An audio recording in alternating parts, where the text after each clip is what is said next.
Hey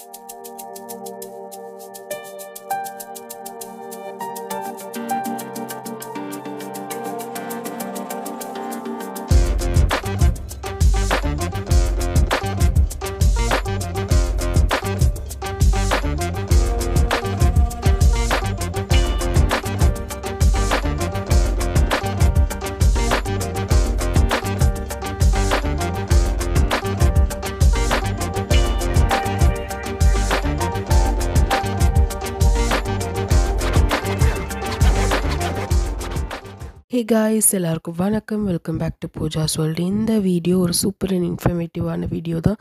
அது மட்டும் இல்லாமல் இந்த வீடியோவில் ஒரு ஹாப்பி நியூஸ் உங்ககிட்ட ஷேர் பண்ணிக்க போகிறேன். ஃபர்ஸ்ட் வந்து பார்த்திங்கன்னா ஒரு ரெசிபி பார்த்துடலாம். அதுக்கப்புறம் நம்ம வீடியோவை கண்டினியூ பண்ணலாம். இந்த ரெசிபி வந்து பார்த்திங்கன்னா ஆந்திரா ஸ்டைல் பச்சை மிளகா மந்தின்னு சொல்லுவாங்க. நான் ஆல்ரெடி ஷார்ட்ஸில் வந்து ஷேர் பண்ணியிருந்தேன். அதில் வந்து இன்க்ரீடியன்ட்ஸ் மட்டும் சொல்லியிருப்பேன். இதில் எலாபரேட்டட் அண்ட் டிப்ஸும் சேர்த்து உங்ககிட்ட ஷேர் பண்ணிக்கிறேன். இதுக்கு வந்து கடாயில் 2 டேபிள் ஸ்பூன் எண்ணெய் ஊற்றிக்கலாம். எண்ணெய் வந்து நல்லா காஞ்சதும் இதில் கடுகு சீரகம் சும்மா கொஞ்சமாக 2 வெந்தயம் வந்து போட்டு நல்லா பொரிய விட்டுடலாம். நல்லா பொரிஞ்சதும் இதில் வந்து ஒரு 5 to 6 பூண்டு சேர்த்துக்கலாம். பூண்டு பல்லு சேர்த்துக்கலாம். அதுக்கப்புறமா ஒரு 10 சின்ன வெங்காயம் சேர்த்து நல்லா வதக்கி விட்டுருங்க. மீன்வேல் பார்த்தீங்கன்னா நான் ஒரு 15 பச்சை மிளகா எடுத்து வச்சுருக்கேன். அந்த பச்சை மிளகா என்ன பண்ணலான்னா காம்பு கிள்ளி நல்லா வாஷ் பண்ணிவிட்டு கீரி எடுத்து வச்சுக்கிறேன். இன்றைக்கி வந்து மெலிசான பச்சை மிளகா நம்ம நார்மலாக யூஸ் பண்ணுவோம்ல, கடைங்களில் கிடைக்கிற நார்மல் பச்சை மிளகா தான் வச்சுருக்கேன். ஆனால் இதுக்கு வந்து பார்த்திங்கன்னா நம்ம குண்டாக ஒரு மிளகா இருக்கும், கொஞ்சம் சின்னதாக இருக்கும் பச்சை மிளகா. அந்த மிளகா யூஸ் பண்ணால் தான் நல்லாயிருக்கும். எனக்கு அது கிடைக்காதனால இந்த காஞ்ச மிளகா எடுத்திருக்கேன். இதில் கொஞ்சம் ஸ்பைசினஸ் நிறைய இருக்கும். ஆனால் பரவாயில்ல, டேஸ்ட் வந்து நல்லா தான் இருக்கும். அதனால் இந்த காஞ்ச மிளகா நான் எடுத்திருக்கேன். நீங்கள் கீரி ஆட் பண்ணுறதுனால என்ன பெனிஃபிட்னால் இந்த பச்சை மிளகா வந்து எண்ணெயில் வந்து வெடிக்காது. ஸோ அதை போட்டுட்டு நல்லா வதக்கி விட்டுடுங்க. இந்த டிஷ் வந்து ஆக்சுவலாக நல்லா தான் இருந்தது. எனக்கு பிடிச்சிருந்தது. ரொம்ப என்ன சொல்கிறது, நானே ஸ்பைஸ் நிறைய சாப்பிடுவேன். ஆனால் எனக்கே ஸ்பைஸ் வந்து ஒரு 2 இது வந்து தூக்கலாக இருந்த மாதிரி இருந்தது. ஆனால் நீங்கள் ஸ்பைசி நல்லா சாப்பிடுவீங்களா, ஸ்பைசினஸ் ஆன ஃபுட் உங்களுக்கு பிடிக்கும்னா நீங்கள் இது கண்டிப்பாக ட்ரை பண்ணுங்கள். ஆனால் வயிறு சம்மந்தப்பட்ட பிரச்சனை இருக்கிறவங்க இந்த டிஷ்ஷை வந்து கண்டிப்பாக அவாய்ட் பண்ணிவிடுங்க. இந்த டைமில் பார்த்திங்கன்னா இந்த டிஷ்ஷுக்கு தேவையான உப்பு சேர்த்து நல்லா மிக்ஸ் பண்ணி விட்டுக்கலாம். அதுக்கப்புறமா நான் என்ன பண்ணியிருக்கேன்னா லெமன் சைஸ் புளி வந்து ஊற வச்சுருக்கேன். அந்த புளியை வந்து நல்லா கரைச்சி எடுத்துக்கோங்க. நல்லா இந்த உப்புலாம் வந்து நல்லா மிக்ஸ் ஆனோடனே நம்மளை அந்த லெமன் சைஸ் புளியை வந்து இதில் ஆட் பண்ணி நல்லா கொதிக்க விட்டுடலாம். புளியில் ஆட் பண்ணிவிட்டு இந்த டிஷ்ஷுக்கு மெயினான இன்க்ரீடியண்ட் ஒன்று எடுத்து வச்சுருக்கேன். நம்ம சாப்பாடு வடிப்போம்ல, சாப்பாடு வடித்த கஞ்சி தண்ணி வந்து நான் ஒரு 1/2 கிளாஸ் எடுத்து வச்சுருக்கேன். அந்த 1/2 கிளாஸ் வந்து இதில் நம்ம வந்து ஆட் பண்ணிக்கலாம். ஆட் பண்ணும்போது புளி கொதிக்கும் போதே வந்து ஆட் பண்ணிவிடுங்க. ஏன்னா கொதிக்கிற வரல நம்ம வெயிட் பண்ணணும்னு அவசியம் இல்லை. 2த்தையும் ஒன்றா சேர்த்து நம்ம வந்து நல்லா கொதிக்க விட்டுடலாம். இந்த புளி அதுக்கப்புறமா வந்து கஞ்சி தண்ணி எதுக்கு ஆட் பண்ணுறோன்னு பார்த்தீங்கன்னா நம்ம அந்த ஸ்பைசினஸை கம்மி பண்ணோம். அது மட்டும் இல்லாமல் ஒரு திக் கன்சிஸ்டன்சி கொடுக்கறதுக்காக நம்ம இந்த கஞ்சி தண்ணியை வந்து ஆட் பண்ணுறோம். புளியும் ஆட் பண்ணுறோம். புளி வந்து எப்பயுமே நார்மலாக நமக்கு ஒரு டேஸ்ட் என்ஹான்ஸ் பண்ணி தரோம், கொஞ்சம் புளிப்பு இருக்கிறதுக்காக. ஏன்னா நம்ம இதில் தக்காளி எதுவுமே போடல, அதனால் புளியோட புளிப்பு மட்டும்தான். அதுக்கப்புறமா வந்து கஞ்சி தண்ணி ஆட் பண்ணிக்கிறோம். ஒரு திக்னஸும் அது மட்டும் இல்லாமல் அந்த காரத்தை வந்து கம்மி பண்ணுறதுக்காக. மீன்வேல் அதில் மஞ்சள் தூள் சேர்த்து நல்லா மிக்ஸ் பண்ணிவிட்டு நல்லா பச்சை வாசனை போகிற வரல கொதிக்க விட்டு இறக்கிடுங்க. ஃபைனலாக இறக்குறதுக்கு முன்னாடி ஒரே ஒரு பிஞ்ச் வெல்லம் ஆட் பண்ணிடலாம். கருவேப்பிலை கொத்தமல்லி சேர்த்து இறக்கிட்டிங்கன்னா சூப்பரான பச்சை மிளகா மந்தி வந்து ரெடி ஆகிடும். இந்த டிஷ் சூப்பராகவே இருந்தது. நார்மலாக உங்களுக்கு ஸ்பைசினஸ் பிடிக்கும், இல்லை ஒரே மாதிரி சாப்பிட்டு போர் அடிக்கிறவங்க இதை ட்ரை பண்ணி பாருங்கள். ஆல்ரெடி சொன்ன மாதிரி அல்சர் இருக்கவங்க, வயிறு சம்மந்தப்பட்ட பிரச்சனை இருக்கவங்க இந்த டிஷ் கண்டிப்பாக அவாய்ட் பண்ணிவிடுங்க. எனக்கு ரொம்ப பிடிச்சிருந்தது, அதனால் உங்ககிட்ட ஷேர் பண்ணிக்கிறேன். ஆஃப்டர்நூன் பார்த்திங்கன்னா எங்களுக்கு லன்ச் வந்து ஆல்ரெடி முடிஞ்சிடுச்சு. இன்னும் நைட்டு டின்னர் ப்ரிப்பேர் பண்ணோம். அது மட்டும் இல்லாமல் இந்த வீடியோவில் வந்து நம்ம சின்ன சின்ன டிப்ஸ் வந்து உங்கள்கிட்ட ஷேர் பண்ணியிருக்கேன். இதெல்லாம் நம்ம வந்து ஃபாலோ பண்ணும்போது அடுத்த நாள் வந்து ஆசல் ஃப்ரீயான மார்னிங் வந்து நமக்கு இருக்கணுன்றதுக்காக வந்து என்னென்னலாம் டிப்ஸ் வந்து நம்ம ஃபாலோ பண்ணலான்னு சொல்லிவிட்டு உங்கள்கிட்ட ஷேர் பண்ணியிருக்கேன். ஆஃப்டர்நூன் வந்து பார்த்திங்கன்னா கொஞ்சம் நேரம் கழித்து சாப்பிட்டுட்டு ரெஸ்ட் எடுத்துகிட்டு ஒரு 4:30 to 5 o'clock போல் வந்து நான் வீடு வந்து க்ளீன் பண்ண ஆரம்பிச்சிருக்கேன். நான் ஆஃப்டர்நூனே பார்த்தீங்கன்னா, அந்த பாத்திரத்தெல்லாம் வந்து கழுவி வச்சுட்டேன். ஸோ தட் நமக்கு ஈவினிங் வந்து கொஞ்சம் எனக்கு பூஜை வேலைலாம் இருக்கிறதுனால டியூஸ்டே அன்னைக்கு. ஸோ பூஜை வேலைலாம் இருக்கிறதுனால நான் வந்து ஆஃப்டர்நூனே பாத்திரம் எல்லாத்தையும் கழுவி வச்சுட்டேன். அதனால நம்ம ஈவினிங் வந்து கொஞ்சம் நேரம் ரெஸ்ட் எடுக்கலாம் எக்ஸ்ட்ராவா. அதுக்கப்புறமா பூஜை வேலை வந்து சேர்த்து செஞ்சுக்கலாம். ஏன்னா பாத்திரம் தான் நமக்கு வந்து மெயினே. அந்த வேலையை நம்ம சீக்கிரம் முடிச்சிட்டோன்னா, நிறைய டைம் வந்து நமக்கு வந்து மிச்சமாகும். இந்த வீடியோ ஸ்டார்ட்டிங்லேயே வந்து உங்ககிட்ட சொல்லியிருப்பேன். ஒரு ஹாப்பி நியூஸ் வந்து உங்ககிட்ட ஷேர் பண்ணிக்கணும்னு நான் ஆசைப்பட்றேன்னு சொல்லிட்டு. ஏன் வந்து உங்ககிட்ட ஷேர் பண்ணணும்னு நினைக்கிறேன்னா, ஏன்னா நீங்கள் இல்லாமல் இது எதுவுமே பாசிபிள் கிடையாது. நம்ம சேனல் வந்து பார்த்திங்கன்னா ஒரு 500 சப்ஸ்கிரைபர் மேலே இப்போ இருக்காங்க. ஏன்னா நீங்கள் நினைக்கலாம் 500ல் ஒரு பெரிய விஷயமா, அங்கங்கே மில்லியன் கணக்கில் லட்சக்கணக்கில் போகிறாங்க, அவங்க வீடியோ பண்ணுறாங்க. நீ என்ன 500க்கே வந்து இந்த வீடியோ வந்து தேங்க்ஸ் சொல்கிற அது சொல்கிறேன்னு கூட நீங்கள் நினைக்கலாம். ஏன்னா இந்த 500 வந்து எனக்கு ரொம்பவே இம்பார்ட்டண்ட். இந்த சேனலை வந்து ஸ்டார்ட் பண்ணும்போது நான் வந்து யாருக்குமே ரெக்கமெண்ட் பண்ணல. என்னோடய வாட்ஸ்அப்லேயோ என்னோடய சோஷியல் மீடியாலேயோ எதுலேயுமே நான் ஷேர் பண்ணி சப்ஸ்கிரைப் பண்ணுங்கன்னு யார்கிட்டையுமே சொல்லலை. ஈவன் எங்கள் ரிலேஷன்ஸ்க்கு கூட தெரியாது இந்த சேனல் இப்படி இருக்குதுன்னு சொல்லிட்டு. நானே எங்கள் அம்மா எங்கள் அப்பா அவங்க மட்டும்தான் இந்த சேனல் இருக்குதுன்னு தெரியும் சப்ஸ்கிரைப் பண்ணாங்க. மீதி இருக்கிற எல்லாருமே வந்து இந்த சேனலை ஏதோ ஒன்று அவங்களுக்கு பிடிச்சி என்னை சப்போர்ட் பண்ணணும்னு நினச்சி தான் இந்த சேனலை வந்து சப்ஸ்கிரைப் பண்ணியிருக்காங்க. இனிமேல் வர சப்ஸ்கிரைபர்ஸும் எனக்கு ரொம்பவே இம்பார்ட்டண்ட். ஏன்னா நான் இன்னிய வரல யார்கிட்டையுமே இதை வந்து ஷேர் பண்ணதே கிடையாது. அதனால எனக்கு வந்து இது ரொம்ப பெரிய விஷயம். அதனால தான் உங்ககிட்ட ஷேர் பண்ணணும்னு நினைக்கிறேன். ஏன்னா எல்லாருக்குமே ரொம்ப பெரிய தேங்க்ஸ் சொல்லிக்கிறேன். ஆல்ரெடி சப்ஸ்கிரைப் பண்ணவங்களுக்கும் இனிமேல் சப்ஸ்கிரைப் பண்ண போகிறவங்களுக்கும் வந்து நான் வந்து தேங்க்ஸ் சொல்லிக்கிறேன். இந்த சேனலில் ஸ்டார்ட் பண்ண மெயின் ரீசனே வந்து பார்த்திங்கன்னா, நான் ரொம்ப இன்ட்ரோவர்ட். யார்கிட்டேயுமே அவ்வளோவா பேச மாட்டேன். என்ன சொல்கிறது, பெரிய அவுட் கோயிங் பர்சனே கிடையாது நான் பேசுகிறது எங்கள் அம்மா அப்பா அது மட்டும் இல்லாமல் என்னோடய க்ளோஸ் சர்க்கிள்குள்ளே தான் நான் வந்து நிறைய பேசுவேனே. ஒரு பெரிய இன்ட்ரோவர்ட். இதை வந்து நான் வெளியில் இந்த மாதிரியான ஒரு விஷயங்களில் வந்து வெளியில் தைரியமாக போய் நான் வந்து எதுவுமே பேச மாட்டேன். த்ரூ சோஷியல் மீடியா மூலயமா என்னால் வந்து என்னோடய நாலேஜோ எனக்கு தெரிஞ்ச சில டிப்ஸும் வந்து உங்ககிட்ட ஷேர் பண்ண முடியும். என்னோடய இன்ட்ரோவர்ட்னஸை வந்து கொஞ்சம் கம்மி பண்ண முடியும் தான் மெயினாக இந்த வீடியோவை வந்து நான் ஷேர் பண்ணுறேனே. இந்த வீடியோ ஷேர் பண்ணுறது அது மட்டும் இல்லாமல் யூடியூப் ஸ்டார்ட் பண்ணது எல்லாத்துக்குமே இது ஒரு பெரிய ரீசன். பயங்கர இன்ட்ரோவர்ட்டான ஒரு பர்சன். என்ன மாதிரி யாரெல்லாம் இன்ட்ரோவர்ட்டாக இருக்கீங்களோ தயவு செஞ்சு கமெண்ட் செக்ஷனில் கமெண்ட் பண்ணுங்கள். ஏன்னா நீங்கள் கமெண்ட் பண்ணுறதை பார்த்து அட்லீஸ்ட் நான் மட்டும் இல்லை என்ன மாதிரி கொஞ்சம் பேர் இருக்காங்கன்னு சொல்லி சந்தோஷப்பட்டுப்பேன். அது மட்டும் கிடையாது, இன்ட்ரோவர்ட்டாக இருக்கிறது ஒரு பெரிய குத்தமோ பெரிய தப்போ ஒன்றும் கிடையாது. ஏன் நாங்கள் அப்படி இருக்கோன்னா, நமக்கு எதுக்குப்பா தேவையில்லாமல் நம்ம ஏதாவது பேசி அது வந்து நமக்கு பிரச்சனையாக வந்து முடிய போகுது அப்படின்னு சொல்லிட்டு தான் நாங்கள் வந்து பேசுகிறதே கம்மி பண்ணியாச்சு. அதனால தான் நாங்கள் இன்ட்ரோவர்ட்டாகவே இருக்கிறோம். ஓகே, நம்ம வீடியோவை வந்து கண்டினியூ பண்ணுவோம். ஏன்னா நான் பேச ஆரம்பிச்சேன்னா டாப்பிக்கை டைவர்ட் பண்ணி வேறு எங்கேயோ போகுது. ஸோ ஈவினிங் வந்து பார்த்திங்கன்னா 6 மணி ஆயிடுச்சு. 6 மணிக்கு அப்புறம் வந்து நான் ஒரு சின்ன பூஜை வச்சுருக்கேன்னு சொன்னேன் இல்லையா, வராகி அம்மன் பூஜை தான் நான் வந்து வச்சுருக்கேன். நான் ஆல்ரெடி பார்த்திங்கன்னா ஒரு விஷயத்தை வேண்டி ஒரு பூஜை வந்து டெய்லியுமே நான் பண்ண ஆரம்பித்தேன். அந்த விஷயம் வந்து எனக்கு நடந்தது. ஸோ அதனால் திருப்பியும் ஒரு விஷயம் வந்து வேண்டியிருக்கேன். என்னோடய லைஃப்பில் வந்து அது நடந்ததுன்னா வந்து ஒரு மிகப்பெரிய விஷயம். நான் அந்த விஷயம் நடக்கும்போது உங்ககிட்ட வந்து ஷேர் பண்ணிக்கிறேன். சரி அதுக்காக தான் வந்து இந்த பூஜையை வந்து திருப்பியும் ஸ்டார்ட் பண்ணியிருக்கேன். நான் வந்து பார்த்திங்கன்னா பிரசாதத்துக்கு இன்றைக்கி வந்து நார்மல் சுகர் தான் எடுத்துருக்கேன். நீங்கள் கல்கண்டு அந்த மாதிரி இல்லைன்னா வெல்லம் அந்த மாதிரி வச்சு கூட ஸ்டார்ட் பண்ணலாம். நான் ஆல்ரெடி ஒரு ஷார்ட்ஸில் வந்து ஷேர் பண்ணியிருப்பேன். கடவுள் வந்து நீங்கள் இது வச்சாதான் நான் உங்களோட கோரிக்கையை எடுத்துப்பேன், இது வச்சாதான் உங்களுக்கு ஆசீர்வாதம் தருவேன்னு சொல்லிட்டு சொல்ல மாட்டார். நம்மளாக வந்து நம்மளோட மன திருப்திக்கு என்னென்ன வைக்கணுமோ அதெல்லாம் வைப்போம். சப்போஸ் உங்ககிட்ட இல்லை எதுவுமே இல்லைன்னா கூட வீட்டில் சக்கரை இருக்கும். அந்த சர்க்கரையை வச்சு உங்களோட பூஜையை வந்து முதல் ஸ்டார்ட் பண்ணுங்கள். இது இல்லை என்னால் ஸ்டார்ட் பண்ண முடியல, அது இல்லை என்னால் ஸ்டார்ட் பண்ணலாம் முடியல அப்படின்னு சொல்லிட்டு நம்ம நினச்சிட்டு இருந்தோன்னா ஃபைனலாக வந்து ஏதாவது ஒரு பொருள் வந்து மிஸ் ஆகிட்டே தான் இருக்கும். அதனால் நான் சிம்பிளாக சர்க்கரை வச்சு ஸ்டார்ட் பண்ணிவிட்டேன். அது மட்டும் இல்லாமல் வாராகியோட மூல மந்திரம் இருக்கும். அந்த மந்திரம் வந்து நான் நோட்டில் எழுதி வச்சுருந்து அதுக்கப்புறம் டிவிலையும் வந்து அந்த பாட்டு வந்து போட்டு விட்டுடுவேன். அந்த பாட்டோட அந்த மந்திரத்தை வந்து 11 வாட்டி வந்து நான் சொல்லிவிட்டு பூவால் வச்சு நான் சாமிக்கு வந்து ஒரு அபிஷேகம் மாதிரியோ ஒரு பூ ஆரத்தி மாதிரியோ காமிச்சிட்டு நான் வந்து அந்த பூஜையை வந்து முடிச்சிட்டேன். இந்த வாராகியோட மூல மந்திரம் வந்து டிவிலேயே இருக்கும், நம்ம யூடியூப்லேயே சர்ச் பண்ணாலும் வரும். நான் வந்து இதில் ஒரு ஃபோட்டோ மாதிரி ஷேர் பண்ணியிருக்கேன். நீங்கள் ஸ்க்ரீன்ஷாட் எடுத்து கூட எழுதி வச்சுக்கோங்க. இந்த வாராகி அம்மன் பூஜை வந்து எப்பயுமே நீங்கள் வாராகி அம்மன் கும்பிட்டாலோ விளக்கேற்றினாலோ இல்லை அபிஷேகம் பண்ணாலோ எல்லாமே வந்து பார்த்திங்கன்னா ஈவினிங் தான் ஸ்டார்ட் பண்ணணும்னு சொல்லுவாங்க. ஈவினிங் நீங்கள் 6 மணிலேருந்து 9 மணி 9:30 மணிக்கு கூட வாராகி அம்மன் பூஜை வந்து பண்ணலாம். மார்னிங் வந்து பண்ணக்கூடாதுன்னு சொல்லுவாங்க. அது மட்டும் இல்லாமல் வாராகி அம்மனுக்கு உரிய பிரசாதம் வந்து சிகப்பு கலரில் இருக்கிற பிரசாதம், போமோகிரானேட் வைக்கலாம். அது மட்டும் இல்லாமல் நம்ம சக்கரவள்ளி கிழங்கு இருக்குல்ல, மண்ணில் விளையிற கிழங்குங்க வந்து நீங்கள் வைக்கலாம். மெயினாக சக்கரவள்ளி கிழங்கு வச்சிங்கன்னா அது வாராகி அம்மனுக்கு உகந்த பிரசாதம்னு சொல்லுவாங்க.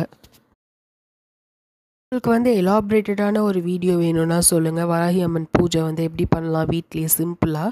அது மட்டும் இல்லாமல் அதுக்கேற்ற உகுந்த பிரசாதம்லாம் என்ன என்ன அப்படின்னு சொல்லிட்டு எந்த டைமில் கும்பிடணும் அதெல்லாம் வந்து வேணும்னா சொல்லுங்கள். நான் வந்து எலாபரேட்டடான வீடியோ போடுறேன். நான் ஆல்ரெடி வாராகி அம்மன் கும்பிட்டு எனக்கு நிறைய பாசிட்டிவான சேஞ்சஸ் வந்து கிடச்சிருக்கு. நான் திருப்பியும் ஸ்டார்ட் பண்ணியிருக்கேன் வாராகி அம்மன் அபிஷேகம். டெய்லியுமே வந்து நான் பண்ணுவேன்.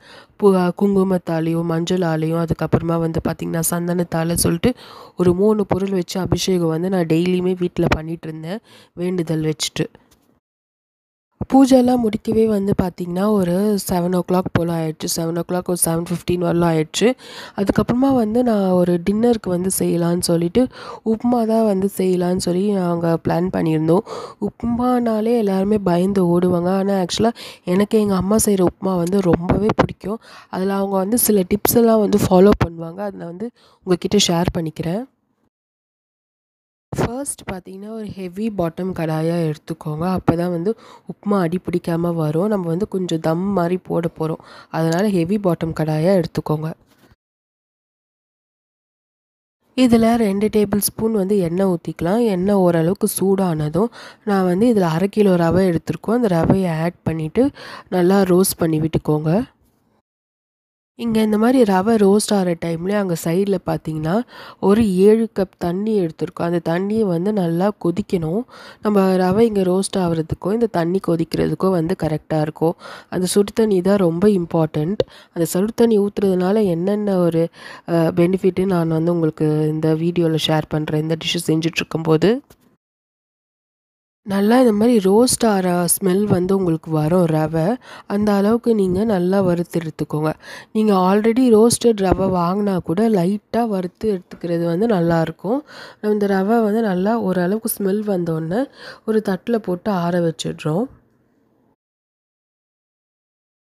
சேம் கடாயிலே வந்து பார்த்திங்கன்னா நான் 2 டேபிள் ஸ்பூன் எண்ணெய் ஊற்றிக்கிறேன். எண்ணெய் ஊற்றிட்டு கடுகு சீரகம் போட்டு தாளிச்சிக்கலாம். நல்லா இந்த கடுகு சீரகம் வந்து பொரிஞ்சு வரலாம் நம்ம வெயிட் பண்ணணும். அதுக்கப்புறமான ஒரு சீக்ரெட்டான ஒரு இன்க்ரீடியன்ட் வந்து உங்கள்கிட்ட ஷேர் பண்ணிக்கிறேன். இந்த டைமில் வந்து பெருங்காயம் வந்து ஆட் பண்ணணும்.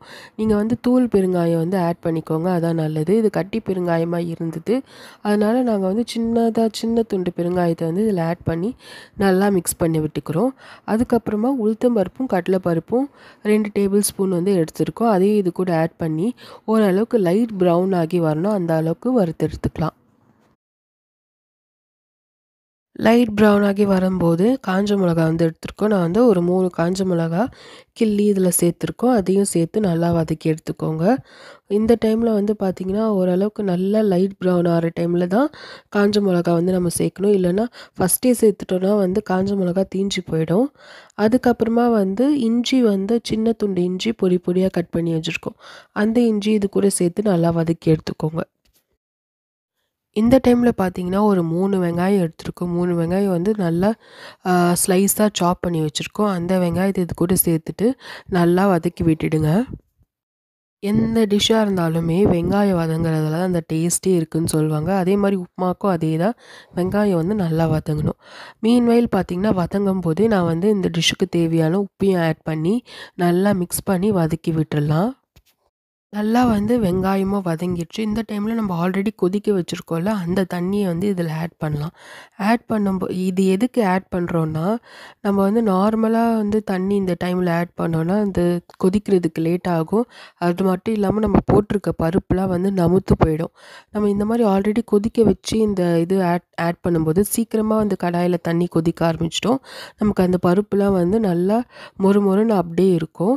நல்லா கொதிக்கிற டைமில் வந்து நம்ம ரவையை வந்து இதில் சேர்த்துக்கலாம். சேர்த்து நல்லா மிக்ஸ் பண்ணி விட்டுக்கோங்க. லம்ஸே இல்லாமல் மிக்ஸ் பண்ணணும். நம்ம தண்ணி ஊற்றும்போதே பார்த்தீங்கன்னா உப்பு கரெக்டாக இருக்கான்னு பார்த்துடணும். எப்பயுமே உப்புமாவுக்கு வந்து கொஞ்சம் ஒரு பல் வந்து தூக்கலாக தான் உப்பு இருக்கணும். அப்போ தான் வந்து ரவை போட்டு வெந்து வரும்போது கரெக்டாக இருக்கும். அதே மாதிரி அந்த ரவையும் சேர்த்துட்டு நல்லா மிக்ஸ் பண்ணி விட்டுறணும். நல்லா மிக்ஸ் பண்ணி விடும்போது என்ன ஆகும்னா சீக்கிரமாகவும் இது வந்து வெந்துடும். இந்த மாதிரி சுடு தண்ணி ஊற்றி நம்ம வந்து உப்புமா கலரும்போது இன்னொரு ஒரு பெனிஃபிட் பார்த்தீங்கன்னா, ரவைலாம் வந்து நல்லா மணி மணியாக உதிரி உதிரியாக வந்து நமக்கு கிடைக்கும். குழஞ்சி போகிறதுக்கான வாய்ப்பு இருக்காது. ஒரு மாதிரி பிசு பிசுன்னு ஆகிடும்ல நிறைய வீட்டில் உப்புமா செய்யும்போது. அதனால தான் நிறைய பேர் உப்புமாவே சாப்பிட மாட்டாங்க. அந்த உதிரி உதிரியாக வராது. இந்த சுடு தண்ணி ஊற்றும்போது சீக்கிரமாகவும் வெந்துடும் நமக்கு. அதனால வந்து குழஞ்சி போகாது. தட்டு போட்டு மூடி நல்லா சிம்மில் வச்சுடுங்க. ஒரு 5 நிமிஷம் சிம்லேயே இருந்ததுன்னா உப்புமா வந்து சூப்பராக ரெடி ஆகிடும். நாங்கள் இன்றைக்கி டின்னர் வந்து வெறும் உப்புமாவே சாப்பிட்டோன்னா பார்த்துக்கோங்க, அந்த அளவுக்கு நல்லா இருந்தது. இது கூட பார்த்தீங்கன்னா வேர்க்கடலை சட்னி இல்லை உடச்சக்கடலை சட்னி சேர்த்து சாப்பிட்டா சூப்பராக இருக்கும். நான் வந்து இதில் சர்க்கரை வச்சு தான் சாப்பிடுவோம். சர்க்கரையும் உப்புமாவும் கூடமே வந்து பெஸ்ட் காம்பினேஷன் தான். யாருக்கெல்லாம் அது பிடிக்கும்னு சொல்லிட்டு கமெண்ட் செக்ஷனில் கமெண்ட் பண்ணுங்கள். சர்க்கரை ப்ளஸ் உப்புமா. ஸோ டின்னர்லாம் வந்து சாப்பிட்டு முடிச்சுட்டு நெக்ஸ்ட் டே வந்து எங்களுக்கு கொஞ்சம் வேலை எக்ஸ்ட்ராவே இருக்குது. அதனால வந்து மார்னிங்கே வந்து டிஃபன் அதுக்கப்புறமா லன்ச் எல்லாமே செஞ்சு வச்சிடலான்னு சொல்லிட்டு சின்ன சின்ன ப்ரிப்பரேஷன்ஸ்லாம் நம்ம வந்து ப்ரீவியஸ் நைட்டே பண்ணணும். நீங்கள் வந்து அடுத்த நாள் வந்து ஏதாவது ஃபங்க்ஷனோ இல்லை ஏதாவது வேலை உங்களுக்கு எக்ஸ்ட்ரா வீட்டில் இருக்குன்னா இந்த நைட்டு வந்து இந்த மாதிரி சின்ன சின்ன ப்ரிப்ரேஷன்ஸே பண்ணி வச்சிட்டிங்கன்னா அடுத்த நாள் காலையில் வந்து உங்களுக்கு ஈஸியாக இருக்கும். ஸோ கொஞ்சமாக வந்து பால் இருந்தது. ஒரே ஒரு கிளாஸ் பால் தான் இருந்தது. அந்த பால் வந்து கொதிக்க வச்சுட்டு இருந்தேன் சிம்மில் வச்சு. மீன்வேளை அந்த பால் கொதிக்கிறதுக்குள்ளே மதியானம் வச்சிருந்த சாப்பாடு எல்லாமே எடுத்து சிங்க்கில் போட்டுட்டு பாத்திரம்லாம் ஒழிச்சு போட்டுடணும் சிங்க்கில். நம்ம வந்து சமைக்கும்போது பார்த்திங்கன்னா எல்லா பொருளையும் எடுத்து நம்ம கிட்டேயே வச்சுருந்துருப்போம். அந்த பொருள்லாம் வந்து சமைச்சு முடிச்சுட்டு சாப்பிட்டுட்டு அதுக்கப்புறமா நீங்கள் பொறுமையாக வந்து கூட ஒரு வேலையை செய்யும்போதே அதை அப்படியே கையோட கையாக எடுத்து எடுத்து அந்த பிளேஸில் வச்சுட்டிங்கனாலே உங்களுக்கு பாதி வேலை வந்து முடிஞ்சிடும். ஆல்ரெடி நான் சொன்னேன்ல காலையில் நான் மத்தியானம் வடிச்சிருந்த சாப்பாடு இருக்குது. அந்த சாப்பாடு ஏதாவது இருந்ததுன்னா அதில் தயவு செஞ்சு தண்ணி வந்து ஊற்றி வச்சுடுங்க. தண்ணி ஊற்றி வச்சுட்டு நீங்கள் அடுத்த நாள் பழுதாக கூட சாப்பிட்டுக்கலாம். அப்படி இல்லை சாப்பிட மாட்டிங்கன்னா கூட நீங்கள் எடுத்து கூட போட்டுக்கலாம். அது நம்மளோட இஷ்டம். இல்லைன்னா ஃப்ரிட்ஜில் கூட எடுத்து வச்சுடுங்க. ஆனால் சாப்பாடு வந்து நீங்கள் உங்ககிட்ட இருக்குது மீந்து போச்சுன்னா அந்த சாப்பாடை வந்து தண்ணி ஊற்றாமல் அப்படியே நொந்து போக வைக்கக்கூடாதுன்னு சொல்லுவாங்க. அப்படியே ஒரு மாதிரி ஸ்மெல் வர அளவுக்கு வைக்கக்கூடாது. அதில் வந்து தண்ணி ஊற்றி வைங்க. அந்த மாதிரி வச்சா வீட்டுக்கு நல்லது இல்லைன்னு சொல்லுவாங்க. எங்களுக்கு என்ன ஒரு பெரிய மைனஸ் பாயிண்ட்டுன்னு பார்த்தீங்கன்னா, ஃப்ரிட்ஜு வந்து கிடையாது. ஆல்ரெடி ரிப்பேரில் இருந்தது ஃப்ரிட்ஜு. அது ரிப்பேர் பண்ணுறதுக்கு இது பண்ணிவிட்டு அந்த ஃப்ரிட்ஜை வந்து நாங்கள் போட்டுட்டோம். Double door fridge. அதனால் ஃப்ரிட்ஜு இல்லாததுனால கொஞ்சம் பால் இருந்தால் கூட நம்ம எடுத்து வைக்க முடியறதில்ல. நைட்டே தான் வந்து நம்ம அந்த யூஸ் பண்ணுற மாதிரி இருக்குது. ஸோ அந்த ஒரு கிளாஸ் பால் வந்து என்ன பண்ணேன்னு பார்த்தீங்கன்னா, காஃபி போட்டுற சொல்லிட்டாங்க அம்மா. ஸோ அதனால் அவங்களுக்கு வந்து காஃபி போட்டு கொடுத்துட்டேன். ஆக்சுவலாக நான் சன்ரைஸ் காஃபி தூள் தான் வந்து யூஸ் பண்ணுவேன். நார்மல் சன்ரைஸ் எப்பயுமே கிடைக்கிற சன்ரைஸ் தான். ஆனால் இன்றைக்கி வந்து டாட்டா கிராண்ட் வந்து வாங்கியிருந்தேன். அந்த காஃபி தூளுமே வந்து சூப்பராக இருந்தது. நீங்கள் வேணும்னா ட்ரை பண்ணி பாருங்கள். காஃபி பிடிக்குன்றவங்களுக்கு அந்த காஃபி தூள் வந்து சூப்பராகவே இருந்தது. அது மட்டும் இல்லாமல் அந்த காஃபி தூள் வந்து சீக்கிரமாகவும் கரைஞ்சிடுது. ஆல்ரெடி சாமி கும்பிட்றதுக்காக பிரசாதம் வச்சுருந்தேன்ல, சர்க்கரை தான் வச்சுருந்தேன். அந்த சர்க்கரையை வந்து காஃபிக்கு வந்து நான் ஆட் பண்ணிட்டேன். இந்த பிரசாதம் வந்து ஏதாவது ஒரு ரூபத்தில் வந்து நம்ம சாப்பிட்றணும், வேஸ்ட் பண்ணக்கூடாது. அதனால் காஃபியில் ஆட் பண்ணி நான் மிக்ஸ் பண்ணி எடுத்துக்கிறேன். நான் ஆல்ரெடி சொல்லியிருந்த மாதிரி அடுத்த நாள் காலையில் வந்து இம்பார்ட்டண்ட்டான ஒரு வேலை இருக்குது. ரொம்ப நிறைய டைம் கன்சியூமிங்காக இருக்கும். சீக்கிரம் முடிக்கணும்னு சொல்லியிருந்தேன்ல, அதுக்கு வந்து மெயினாக நம்ம ப்ரிப்பேர் பண்ண வேண்டியது என்னென்னு பார்த்தீங்கன்னா, என்ன சமைக்க போகிறோமோ அந்த காய்கறியெல்லாம் நம்மக்கிட்ட இருக்கான்னு சொல்லி பார்த்துக்கணும். இருக்கிற காய்கறி வச்சு நம்ம என்னென்ன சமைக்கலான்னு சொல்லிட்டு நீங்கள் ப்ரிப்பேர் பண்ணி வச்சுக்கோங்க. அது நீங்கள் ப்ரிப்பேர் பண்ணி கன்ஃபார்ம் பண்ணி வச்சுட்டிங்கனாலே உங்களுக்கு காலையில் வேலை வந்து பாதி 50% முடிஞ்சுதுன்னு அர்த்தம். மீதி 50% நம்ம அதை எப்படி எக்ஸிக்யூட் பண்ண போகிறோம் தான். நெக்ஸ்ட் டேக்காக நாங்கள் என்னென்ன வாங்கிட்டு இருந்தோம் பார்த்தீங்கன்னா, முள்ளங்கி, முட்டை, அதுக்கப்புறமா வெங்காயம் எல்லாமே இருந்தது. அதுக்கப்புறமா காலையிலேக்கு மாவு வாங்கியிருந்தோம்.